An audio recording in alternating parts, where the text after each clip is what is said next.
Tops High Impact.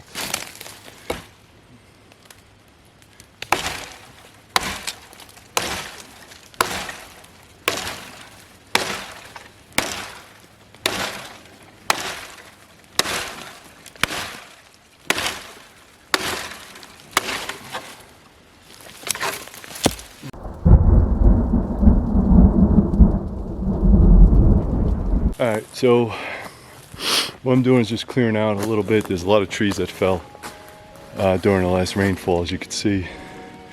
This is kind of an upslope. My tree stand is right up there, and there's a bedding area over here.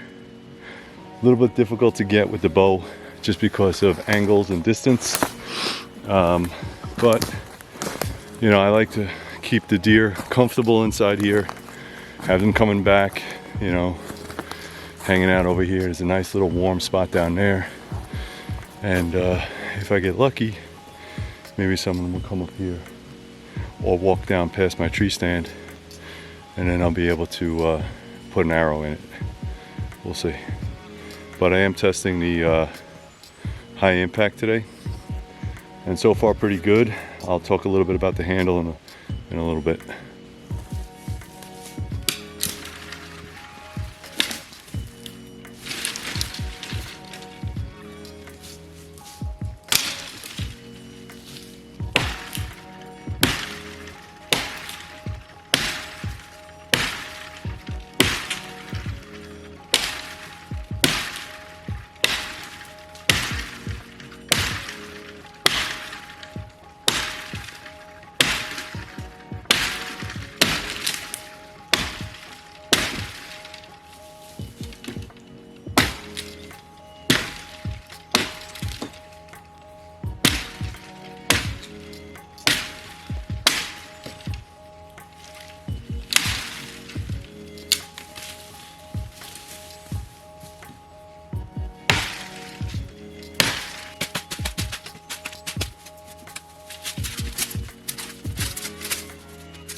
High impact. All right, guys, so let's talk about this. The high impact. As you just saw, I just took about a 12-inch piece of log and I split it in half.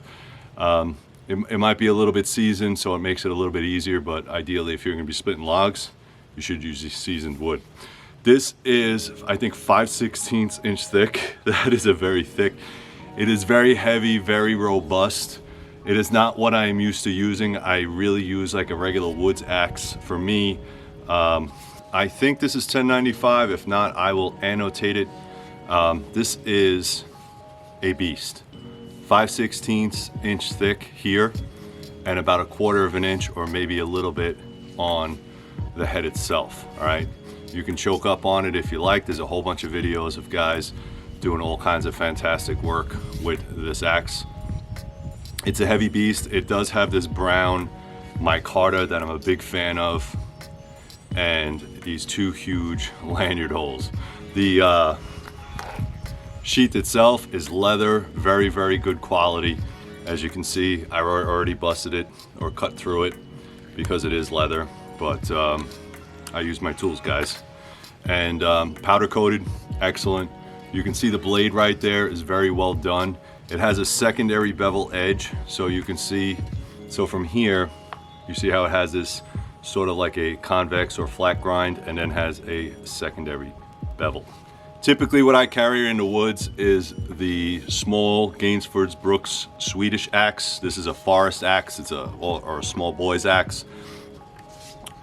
A lot lighter and a lot smaller than this. I'll give you a comparison. All right, as you can tell, this is a heavy duty axe.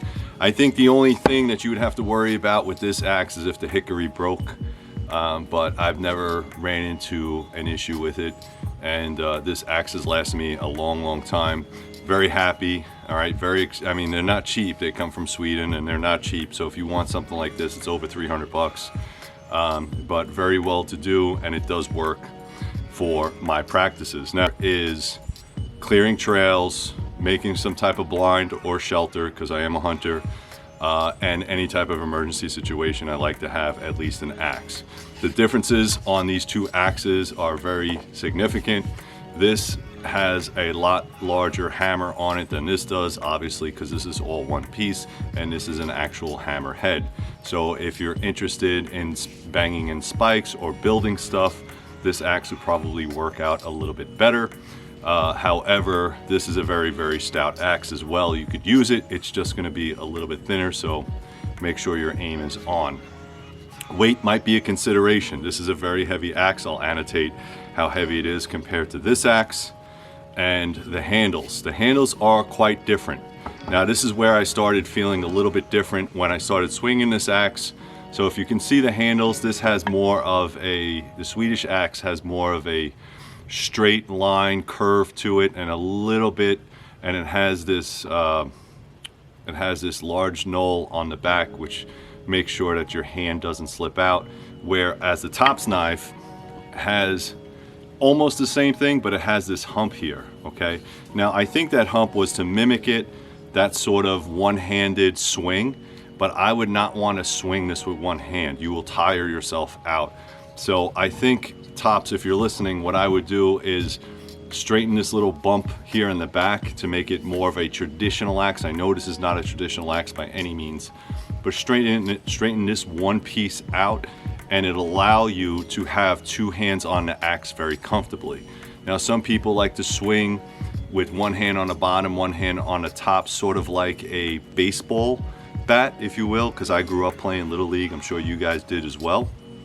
And what this allows you to do is you could almost offset your hands, but it feels a little bit unnatural. All right, so with the Swedish axe, as you can see, it feels a little bit more natural, like a baseball bat. All right, if that makes any sense to you.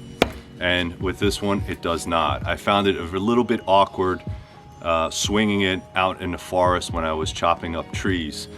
Here in camp, it's no big deal. I could chop all day. I will say that this is a beast of an axe. I'm glad that they went with the one-piece construction. However, you will pay for the weight. Okay, so if weight's not your issue, if this is something that you want to use for campsite, it's great. The other thing is the head is very large in comparison, and I use this for almost everything. So chopping trees, building shelters, gutting deer. This is an excellent axe.